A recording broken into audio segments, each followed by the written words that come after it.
Most people think that if you buy a 100-year-old Tudor revival in a neighborhood like Butler-Tarkington, you're signing up to live in a beautiful, historic hobbit house. Small windows, choppy rooms, and dark corners. Basically a total disconnect from the backyard. So think charming, but stuck in 1926.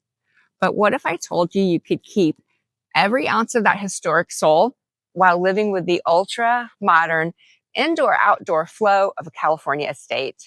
I'm going to take you inside a gut renovation that I am working on with one of my clients who's doing what most people think is impossible. He's merging true historic preservation with a massive 4-panel sliding glass wall. So if you've ever wondered, is it worth renovating a historic house? How far is too far? Or even what luxury buyers actually want in 2026? This video is going to answer all of that. So let's get into it.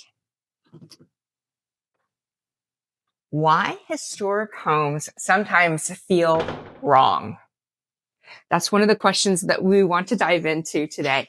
I'm Kris Bashenow, Indianapolis real estate advisor for Elevated Properties, and I am inside of a Butler-Tarkington home. One of the most architecturally important neighborhoods in the entire city is Butler-Tarkington. And here's the uncomfortable fact that most agents won't say. The way homes were designed in the 1920s does not match how humans live in 2026.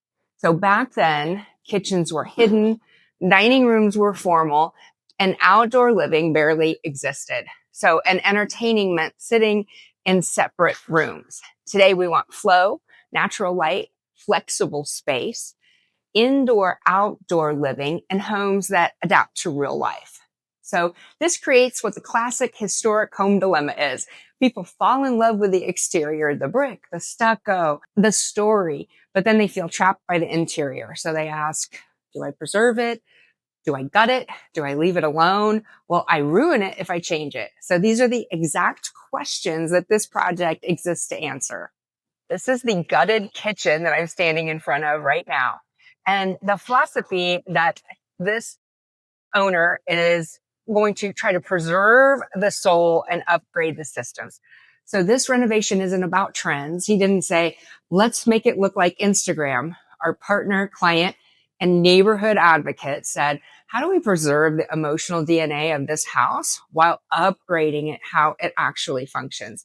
So that means preserve roof lines, proportions, stucco, fireplace, architectural intent. And then what we're going to do is he's going to upgrade the layout, the light, the energy efficiency, the systems of the home. So I want to think of it like this. He's not replacing the house.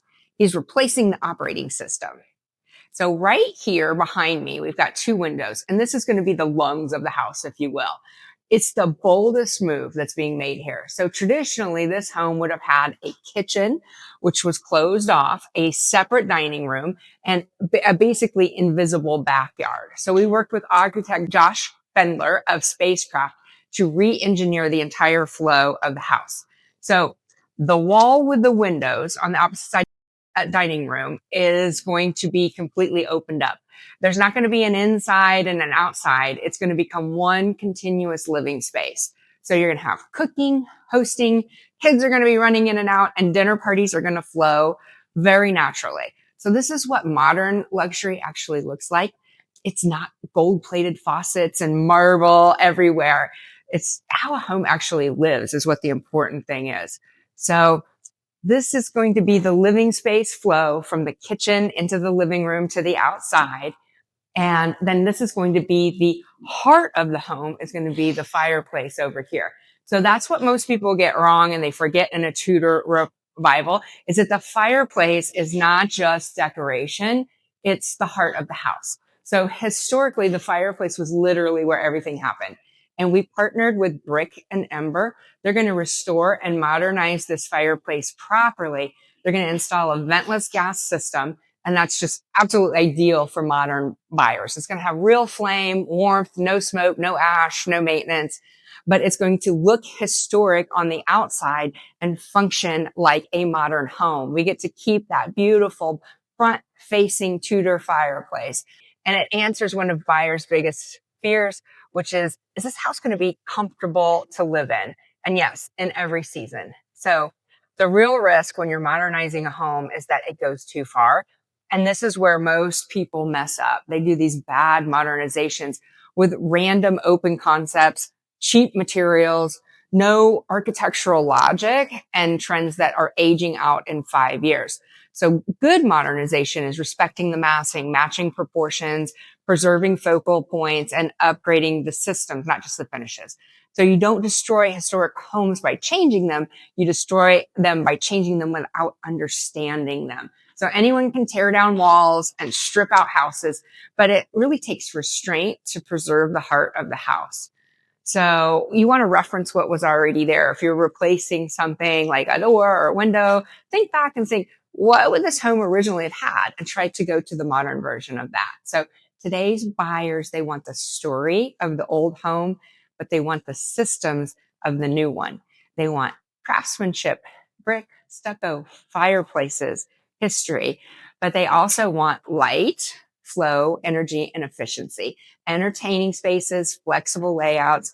And so when those two things coexist, the property becomes extremely rare, and rarity is what drives premiums. So that's why thoughtful historic renovations consistently outperform. They kind of sit in a category of their own. And why this matters for you. If you're a buyer, this tells you what's actually worth paying for when you're out looking at houses. And if you're a seller, this shows you where the real value is created. So if you're considering renovating, this video hopefully saves you tens of thousands of dollars in bad decisions. This isn't about trends.